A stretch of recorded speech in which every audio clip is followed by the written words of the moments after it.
Hey, what's happening, people? It's Saturday, the 7th, and I really do want to share some thoughts. Um, Many of us are in a celebratory mood worldwide.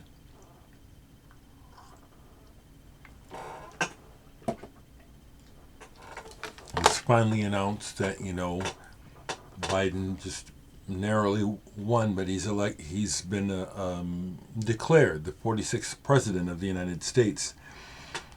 And this is historic. The vice president, Kamala Harris, first woman of color to become vice president, potentially president. It's historic, and I'm feeling it. And as you already know, this is my channel, so I reserve the right to talk about whatever. Music may happen, it may not. I'm sharing in the moment. I see online that people are in the streets, celebrating, and I understand. I also want to share my perspective, as many are, that this is the joy of the moment is that we know that this tragedy of an administration that we've been living under and that I knew was going to be as bad as it was or worse can now we know that that's going to end. Our problems are not ending. If anything, the challenge continues. I'm not a Democrat. I'm not a Republican. I really can't stand the political situation that we find ourselves in or we've chosen to be in. But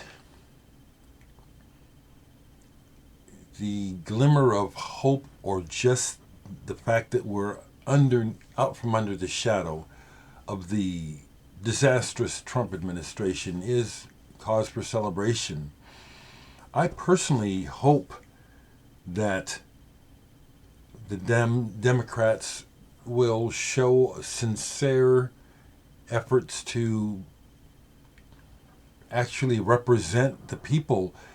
This country is still under the illusion that it's a democracy, and politicians have been showing openly for quite a while now that their constituents, the constituency that they are representing when they say the people, are corporations. That's not a democracy. That's oligarchy, and apparently it's legal. Again, I'm not completely learned on all these things, but again, I'm just sharing my perspective. But I hope that the Democrats don't go back to business as usual, representing the military-industrial complex, as it were, unnecessarily getting involved in war maneuvers and actions, primarily for the purpose of creating profits.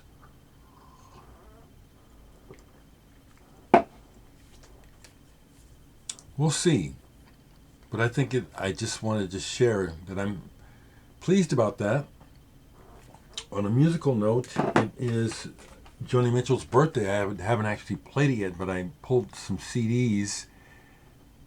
This one is Night Ride Home. We all love Joni. I've got most of her main albums, including Blue, on vinyl. But these are some CDs I also have. Don't have these on vinyl. Turbulent Indigo, featuring a self-portrait of her. She's quite a good artist, isn't she? Good painter. I love her work. And this one, Chalk Mark in a Rainstorm. Peter Gabriel is a guest on this album.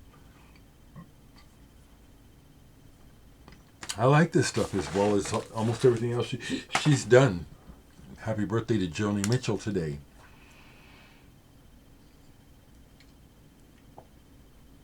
I'm personally elated and a bit surprised how much I'm feeling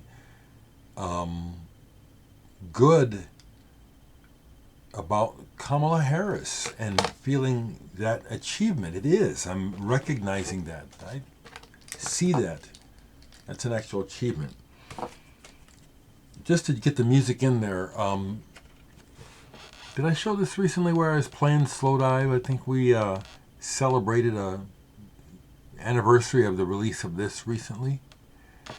I love this, and when I first heard it, it was captivated. It was just man, just what I needed. It's kind of it's, there's an aspect of it that's kind of amateurish, and they can barely play, but they found this sound, and it's like, wow. So I'm going to talk again in another universe, because I'm looking at the word, the word, another video about Robin Taylor. But I will tell you this much, because Robin, you're probably watching. Listen to part of this today, Robin, and I really do like what you're working. You're a real player. Robin Taylor is from Copenhagen or from Denmark, I think. Looks like, yes, he's from Denmark.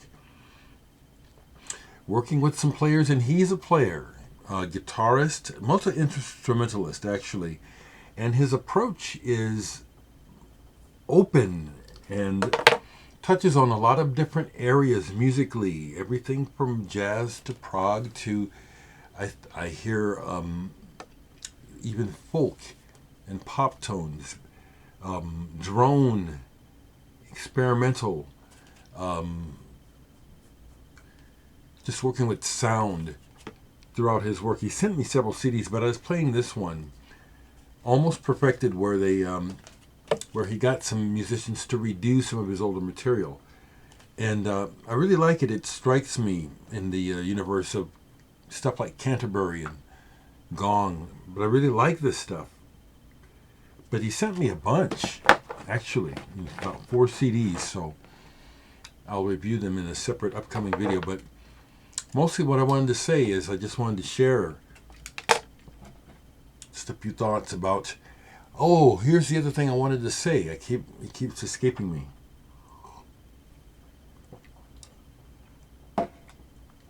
I just want to go on record saying that I, for one, my position with this unfortunate political division that we're seeing that in our country, particularly the United States, that has been fomented or really brought out into the open during Trump's presidency, I'm not happy about that. And my position in regarding everything is my concerns also include those people who are against me or somehow see me as the other. I don't think, I am not for this division. It doesn't make any sense. And I am not for a solution that feeds a divide. Our needs are common. They primarily political division that is happening is created. It doesn't have to be. And I am still perplexed as to why people who associate with the far right, the Trumpers, why part of their position is anti-me, exclusatory. It's like us. We want this for us, not you guys. And I don't understand how that's supposed to make any sense or really be a solution to anything. How can the idea that one group gets favor over another group, how can that be sustainable? It's what we're dealing with, and yet look at how it's just so much is wrong. And I think it's defenseless, the idea that these people who call themselves the far right or whatever, Proud Boys or Trumpers, this idea that part of their stance is so unaccepting of humanity, the idea of trying to pull back civil rights, um, all that stuff, it doesn't make any sense. What's wrong with these people? And so many, my goodness, so many people voted for Trump. The so-called blue wave, we saw the red wave, and it's like, what? What is this? I don't see the logic. I can see how it can be rationalized, but the idea that it makes sense, and it's fear-based, and these fears are based on stereotypes, stuff that's been fed through the media, stuff that's been exaggerated and distorted, fed by belief systems and views of the country that are mythical. This is all my perspective, but I just wanted to share it. So that's just why the whole Trump base to me has just from the word go, just it's like, no, this don't make sense to me. This isn't sensible and showing good values, and that's another thing that's people are saying. Yes, it does make sense whether or not you're a decent person, that you have some kind of decent sort of values, and we haven't seen that for 4 years. Trump don't have them. And another thing before I go, the way that man has lied, continues to lie, and it's not over yet, because he's going to continue to fight for, he's lost, he needs to go. But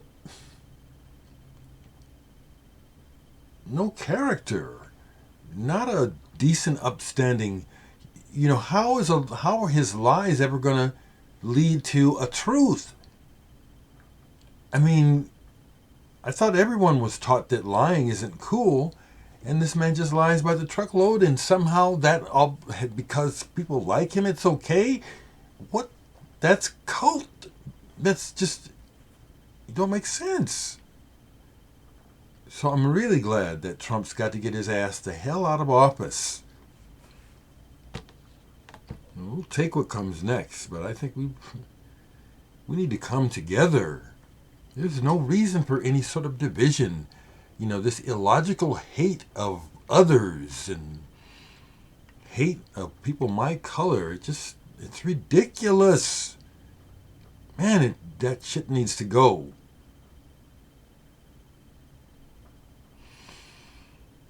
That's about enough.